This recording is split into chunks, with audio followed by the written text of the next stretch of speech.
Hello there, model railway fans, welcome back for another little layout. Now this one is a little modification and DCC sound fitting, although I do have a slight issue with the sound. This is for the 08 Shunters by Hornby.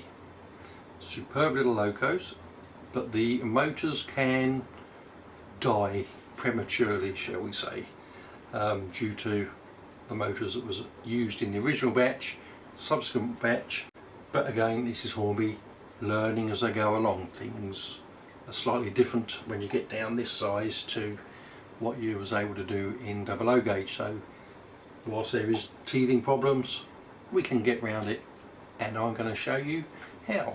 And that is to fit a coreless motor from Bayliss Bespoke Designs, and then fit the DCC sound chip from Digitrains. So join me, I'll clear this layout off the bench here, we'll get on the bench. I'm going to do one first off the camera, so I've got it off pat because I know the camera's going to be in the way, hands are going to be in the way, soldering iron's going to be in the way, so I just want to get one knocked out so then I can do the second one with you guys. On the workbench here, instructions, the motor in its little box, little coreless motor there with 2 bits of heat shrink and 2 brackets. We'll put the cutters out the way, put the battery out the way. We'll bring the 08 over here. Now all I've done is undone the 4 screws to lift off the body shell. Didn't need to see that. So I'm now going to zoom you in to show you what we're doing. So here we have the 08 in the cradle. So the first thing I'm going to do is remove the chip. Well, blanking plate, not really a chip yet. That allows us access into here. Now, where's my little screwdriver gone? Here it is, Christmas cracker screwdriver, brilliant for this job. We've got a screw in here, in this little recess. And a screw in this recess, and that will allow us to lift off the little shelf that is supplied to hold the blanking plate and any chip. That allows us to get into here. We then have one screw at the front of the motor cradle,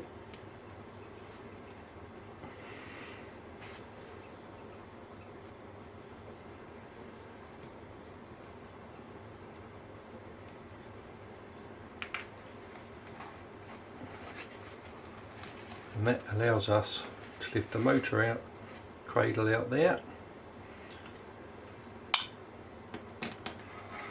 and once that's out, the motor just lifts off. Now what you've got to note is, once I've got rid of the 2 screws so I don't lose those, is that one wire goes through the hole there. Just see that there? There's a hole through the plate. And that wire, on my other loco, was the positive, so I'm just going to put my glasses on so I can see, just to confirm. Yes, the hole, the wire, in this case, is the positive. Now, both wires are black, as you can see. So we really need to identify one wire so that we know which one it is and that it will be the positive wire. Because on the new motor, again, there's a positive terminal. We need to get them to go the right way round. So all we need to do is just pull the heat shrink back and desolder it. While I wait for the soldering iron to warm up, I'm just going to get a little bit of brown paint, a bit of acrylic so it dries quick. And I'm just going to put a little spot on the positive wire so that I know that that's the positive and we don't get it back to front.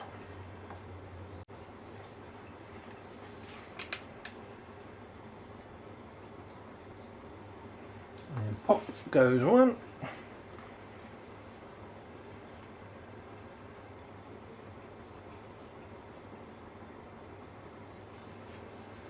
Don't think it's quite hot enough yet. This one doesn't matter. There we go. Pop goes two. There we go. There's the original motor. There we go. Okay, so out comes the motor, and two nice little bits of heat shrink. So the motor comes strapped to it.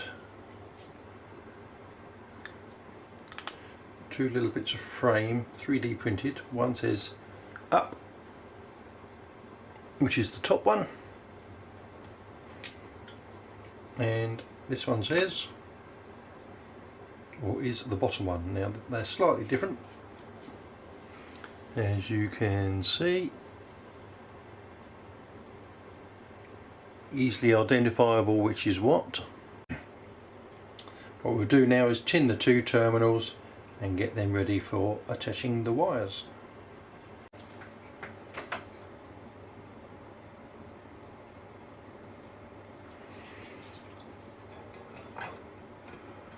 One spot.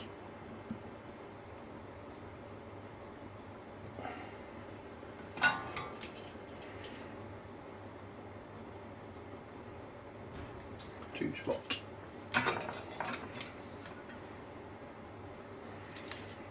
Easy peasy. So that's that job done. All we need to do now is with the loco, if I just get it out the cradle, see if we can zoom in closer for you. So we just take the old heat shrink off.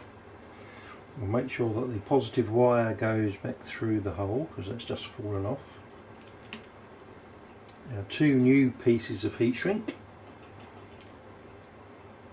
Put on the wires ready. Mustn't forget the heat shrink, because we don't want shorting out on the terminals to the chassis. So they are slipped on. Okay, so that's that bit now. So as you see, bottom of the hole we have the one that says, it says down on it, it's printed. The little lug goes in the back end here. It'll only go in one way, and that lays in the bottom. We can now solder the terminals now on this motor. This one has a little plus next to it. That's the positive, that's the negative, and obviously the positive is the one that goes, in this case, through the plastic shroud, and needs to be this wire. Literally just touch them together, job done. And now do the bottom one.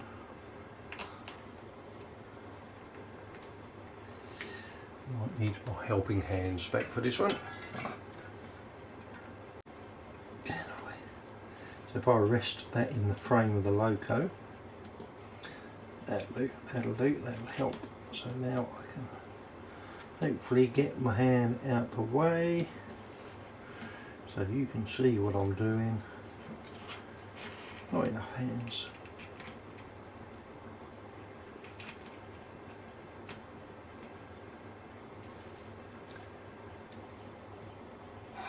Just rest it on there, touch it with the iron,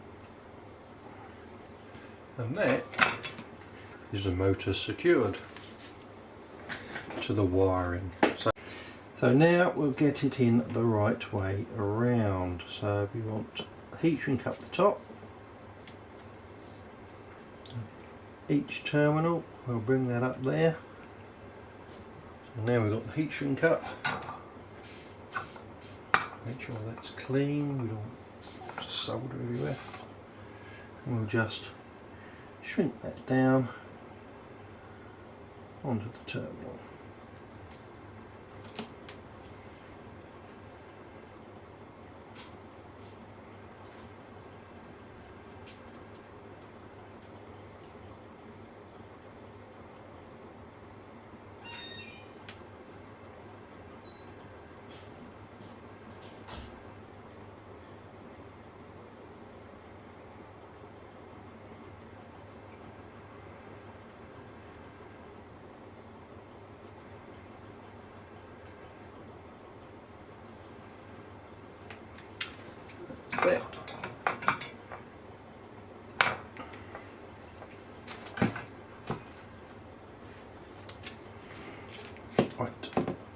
we see where we are. Righto. Sort of. So now we have the cradle. So that needs to untwist around there. That has to go this way. It's got it. It's got it. See, look at that. Once we're all organised and lined up. So we get the motor in the slot where it needs to go. This frame then goes over the top, but we don't screw that down yet because we have the top piece of plastic here. And it just slides in the back. That locks the motor in place, and we now screw down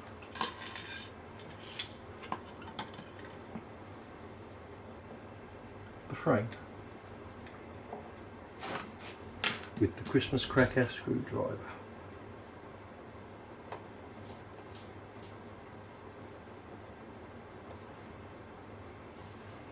This goes over the top. The wires out the side.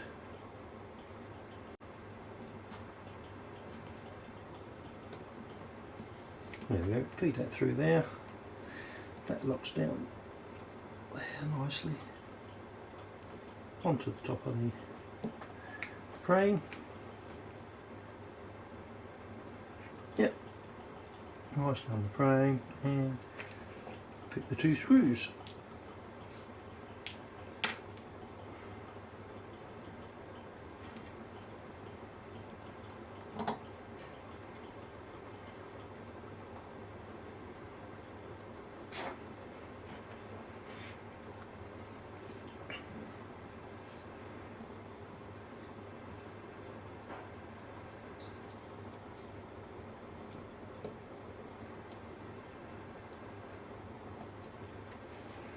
So that's all together.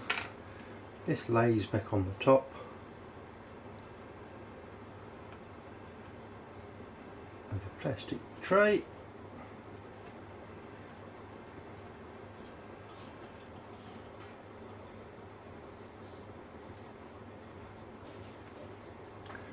Get the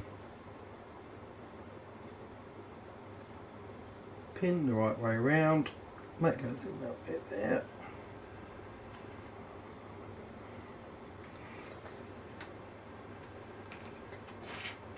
And we'll now go and try it with the battery to make sure it works. Onto the terminal, onto the wheels. There we go. And the other way.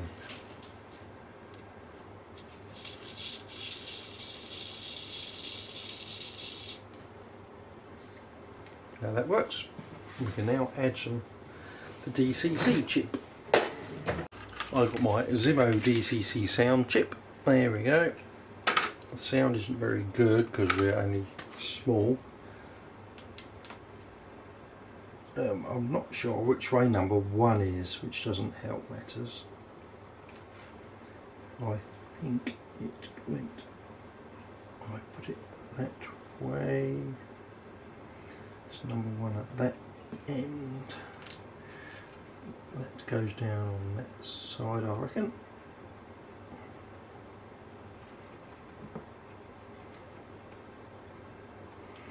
This comes from Digitrains. It's pre-wired. There's the speaker. There's my Stay Alive. The Stay Alive slots in this end, down the end of the tray. This little board will reach round and lay on the front. And the speaker will go inside the radiator grill. But what I'm going to do is take this into the other room to make sure that this works on a little bit of test track. Back in a bit.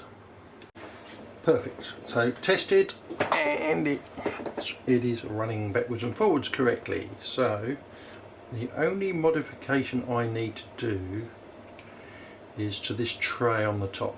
Now this chip is slightly wider than the original blanking plug, so the chip won't actually lay in the tray. So with my little razor saw, now that that's moved out of the way, I'm just going to cut the sides off the tray.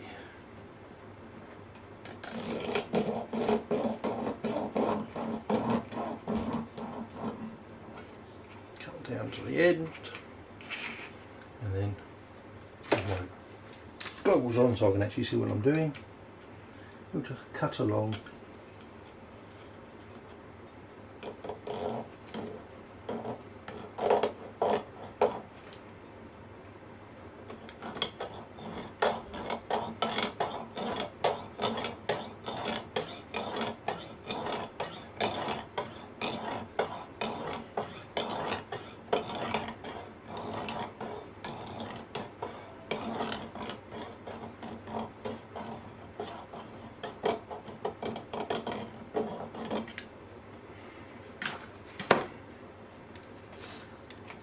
There's two sides off, so we've still got the flat tray, but we just don't have the sides all the way down, and that allows that all to lay flat on the top of there.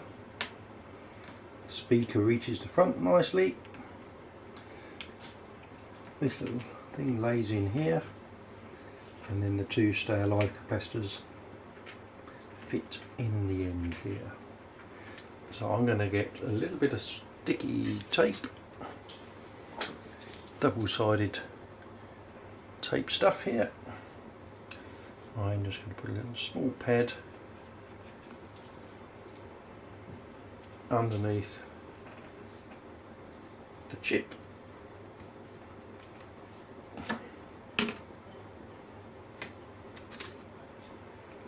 Just to hold him in place, because I don't have any black tack.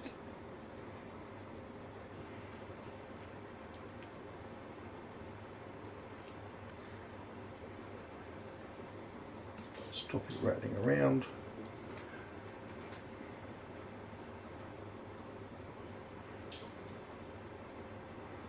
Just like that.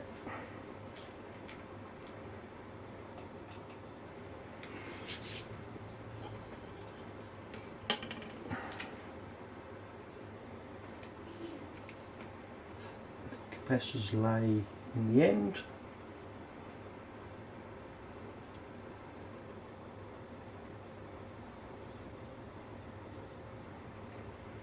And that little board lays underneath there. And the speaker will just stick inside the front of the body shell.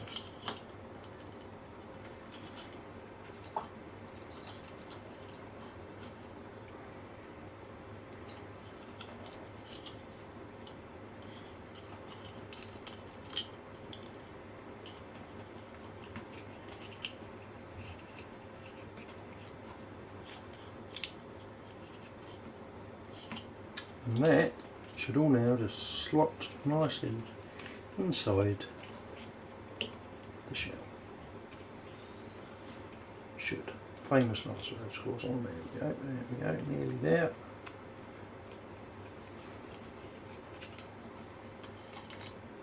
He's come out.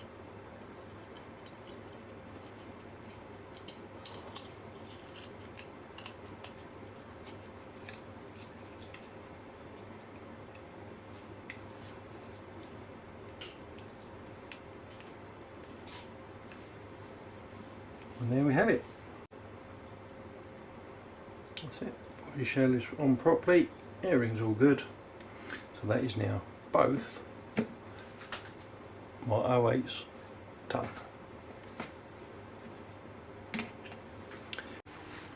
Right, I've not programmed anything, so it still was address number 3, so I'm set for number 3.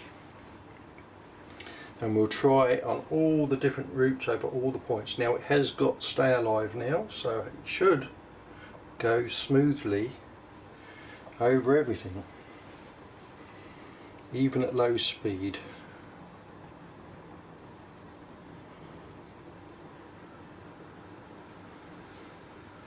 Well, I think that's nice. That's gone over the first set of points,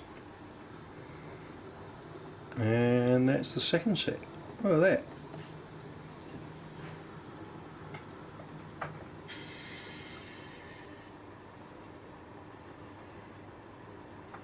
We'll try it the other way.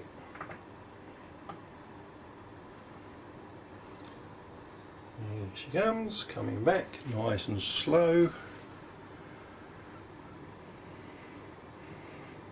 Over the first point. Look at that, no, not even a stutter. And up under the bridge.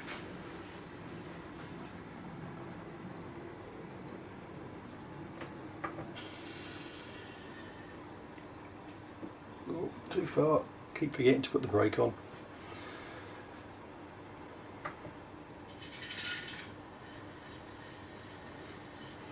So we'll set the points for the crossover.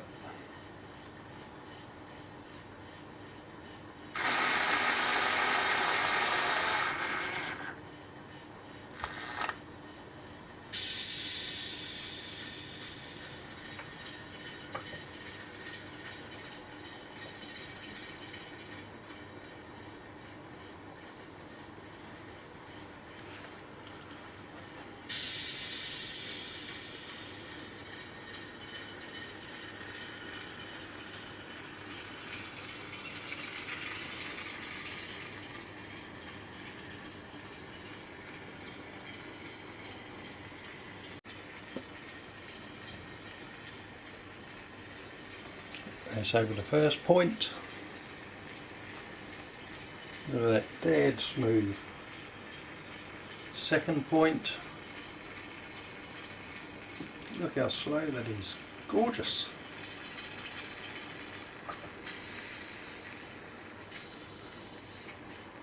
We'll go back through the platform.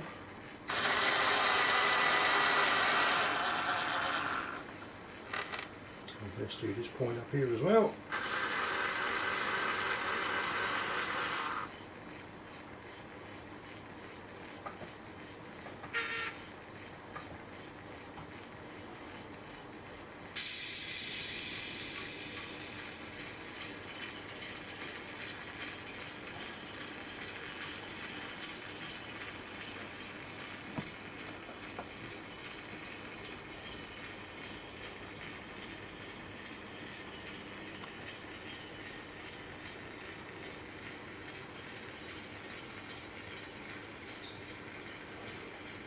You can't deny that is beautiful running.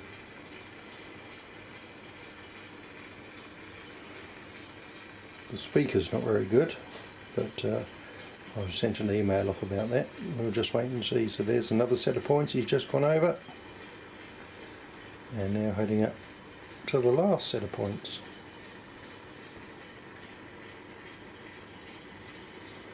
There we go. That's the final set of points.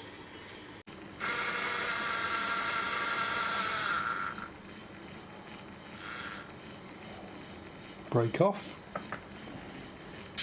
and off we go.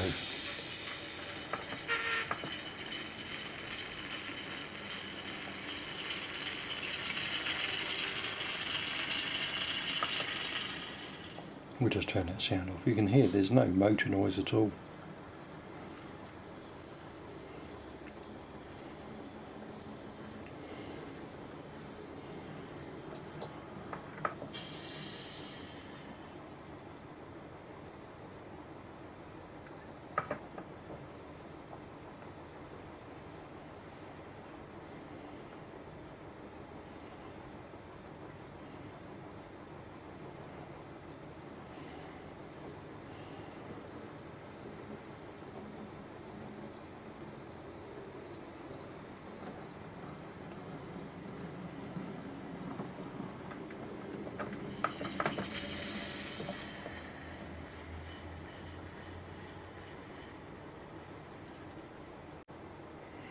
So we go around the loop.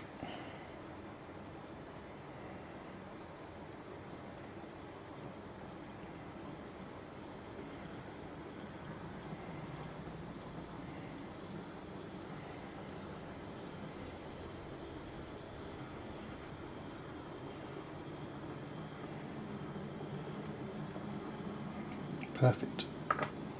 We'll just see how slowly it'll come backwards. Have I given him his heat inside?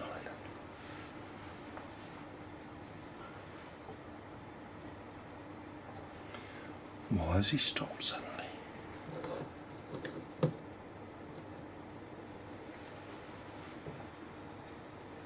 Oh no, he was so slow.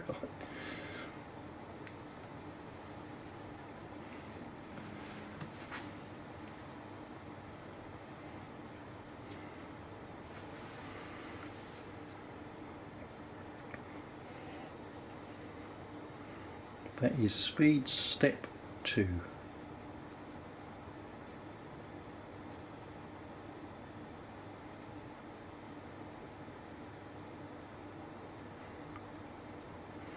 That has to be perfection. Look at that. That is so slow, so smooth over those points.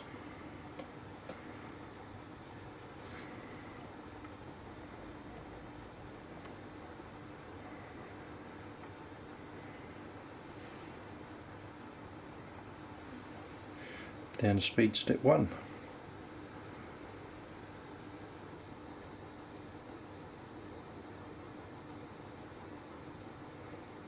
He's still actually moving.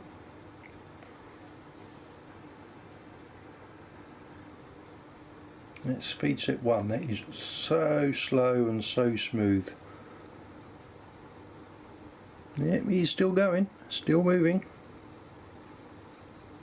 And he's on a set of points as well, so you know it's not like he's on a dead clean, spotless, immaculate bit of track. That is absolutely amazing crawl.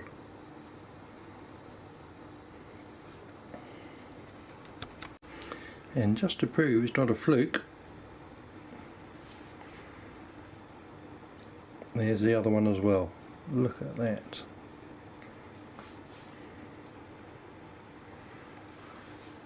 So if people doubt that Hornby make a good model, admittedly it's not the original motor, but the rest of the mechanics on there is superb.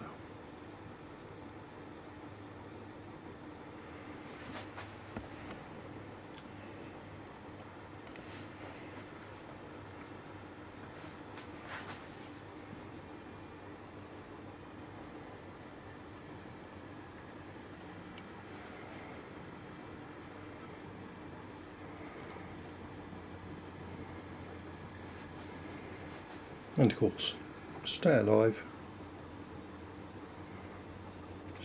There we go.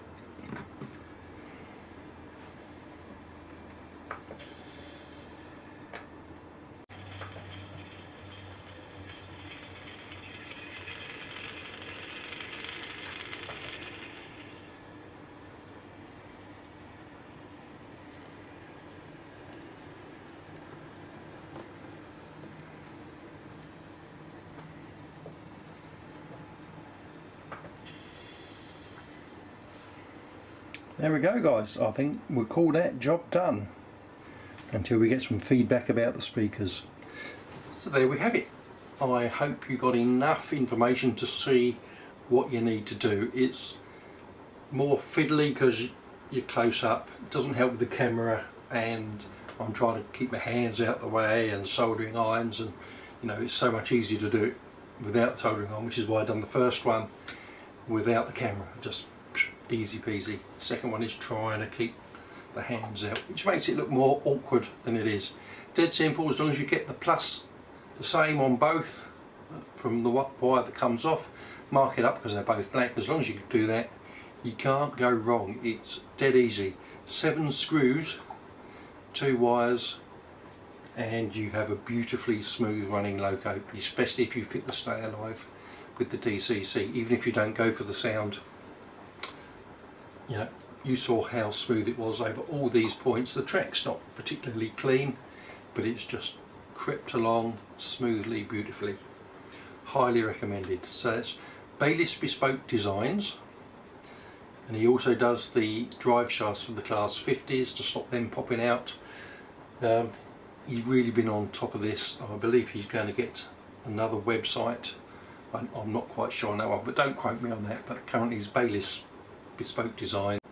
He has done a cracking little job on helping us TT modelers out with the initial teething problems. So catch you next time for another update on this little layout, and enjoy your modelling. Any questions, you know the drill by now.